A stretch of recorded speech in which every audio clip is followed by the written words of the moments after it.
ಹಾಕತ್ತಿ ಮಾಡಂಗಿಲ್ಲ ಸ್ವಲ್ಪ ಹಾಕಿ ರೀಕಿ ಹಾಕಿದ್ಮೇಲೆ ಮಣ್ಣು ಹಾಕ್ಬೇಕು. ಅದೆಲ್ಲ ಇದಾಗಲ್ಲ.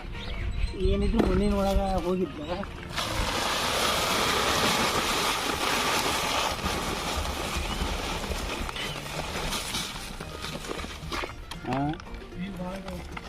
ಕಂಬರ್ಲಿ ಎಷ್ಟಿಗಿಲ್ಲಿ ಡಿಫ್ರೆಂಟ್ ಐತೆ ನೋಡ್ಲಿ ಕಂಪ್ಯೂಟರ್ ಲಾಕ್.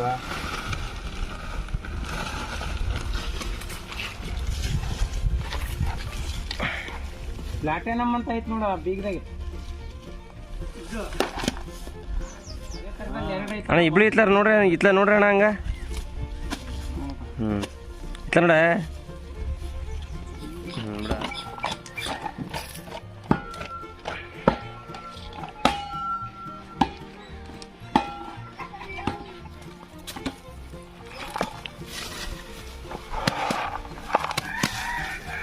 ಎಷ್ಟೋ ಜನ ಮಣ್ಣು ಮುಟ್ಟಕ್ಕೆ ಒಂಥರ ಮಾಡ್ಕೊಂತಾರದ.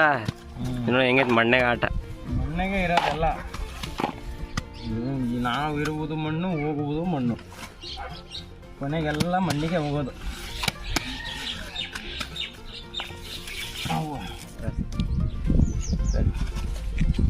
ಹಂಗೆ ಯೂಟ್ಯೂಬ್ ವಿಡಿಯೋ ಮಾಡ್ಕೊಂತ ಜನರಿಗೆ ಸಂದರ್ಶನ ಕೊಡ್ಕಂತ ಮಾಡ್ಬಿಡು. ಇವ್ರು ಕಷ್ಟಪಡೋದು ಗೊತ್ತಾಗಬೇಕಲ್ಲ ಎಲ್ಲರಿಗೆ. ಚೆನ್ನಾಗಿರೋದೇ ಇಲ್ಲ ಗೊತ್ತಿಲ್ಲ ಅವ್ರಿಗೆ ಬೇಜಾರಾಕತಿ. ಇವಾಗ ಏನಾಗಿದೆ ಅಂದ್ರೆ ಇದು 2 kg ಬ್ಯಾಗಲ್ಲಿ ಮಾಡಿದೀವಲ್ಲ, ಈ ಥಿಕ್ನೆಸ್ ಇದೆಯಲ್ಲ, ಇದು ಸೀರಾ ಬರ್ತೈತಿ. ಸಣ್ಣ ಬ್ಯಾಗಿಗೆ ಸೀರಾ ಬಂದೈತಿ. ಹಾ, ಈ ಬ್ಯಾಗಿನ ಸೈಜಿಗೆ ಇದು ಬಂದೈತಿ. ಇವಾಗ ಈ ಬ್ಯಾಗ್ ಮಾಡೋದ್ರಿಂದ ಏನಾಕತಿ, ದಂಟು ಸೈಜ್ ಬರ್ತೈತಿ. ಹಾ, ಬೇರೆಲ್ಲ ಹಳ್ಳಿ ಕುತ್ಕೊಂತಲ್ಲ, ಅವಾಗ ಅದು ಒಳ್ಳೆ ಸೈಜಿಗೆ ಬರ್ತೈತಿ ಗಿಡ. ಆಮೇಲೆ ಇದರಲ್ಲಿ 3 ವರ್ಷ ಸಾಕಿ ನಾವು 4ನೇ ವರ್ಷಕ್ಕೆ ಹಚ್ಬೋದು.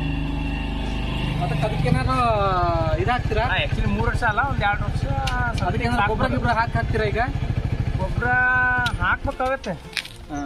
ಗೊಬ್ಬರ ಹಾಕ್ಬೇಕು. ಇದೆಲ್ಲ ಪ್ಯಾಕೆಟ್ ಮಾಡ್ಬಿಟ್ಟು ಇದಕ್ಕೆಲ್ಲ ಒಂದು ಸ್ವಲ್ಪ ಡ್ರಿಪ್ ಅಳವಡಿಸಿ ಗೊಬ್ಬರ ಹಾಕಿ ನೀರು ಬಿಡ್ಬೇಕು. ಹಿಂಗ್ ಮಾಡೋದ್ರಿಂದ ಏನಾಗುತ್ತೆ ಅಂದ್ರೆ, ಈಗ ಹೊಲ್ದಾಗ ನಾವು ಒಂದೇ ಸಮ ಅಡಿಕೆ ಹಚ್ಚಿರ್ತಾವಲ್ಲ ಜಮೀನಾಗೆ, ಈ ಕೆಲವೊಂದು ರಿಜೆಕ್ಟ್ ಆಗಿರುತ್ತಲ್ಲ, ಇದಕ್ಕೆ ಇದನ್ನು ಅವಾಗ ಒಂದೇ ಸಮ ತೋಟ ಬರುತ್ತೆ, ಒಂದೇ ಲೆವೆಲಿಗೆ. ಸಗಣಿ ನೀರು ಕಲ್ಟ್ ಹಾಕ್ಬಿಡ್ಬೇಕು. ಸಗಣಿ ನೀರಿಗಿಂತ ಕುರಿಕ್ಕಿ ಐತಲ್ಲ, ಅದಾದ್ರೂ ಅಡ್ಡಿಲ್ಲ. ಕುರಿಕ್ಕಿ ಐತಲ್ಲ, ಭಾಳ ಪವರ್ಫುಲ್ ಅದು ಕಲ್ಟಿ. ಇಳಿಸ್ಬಿಟ್ರೆ ಸೀದಾ ಬೇರಿಗೆ ಹೋಗತ್ತೆ. ಹೌದು. ಹಿಂಗ್ ಮಾಡಿದ್ರೆ ಹಿಂಗಿದ ಕ್ಲೀನಾಗಿ ಪ್ಯಾಕ್ ಆಗ್ಬೇಕು. ಇದೆಲ್ಲ ಕ್ಲೀನಾಗಿ ಕ್ಲೀನಾಗಿ ದಂಟು ದಪ್ಪ ಬರುತ್ತೆ. ಇದನ್ನ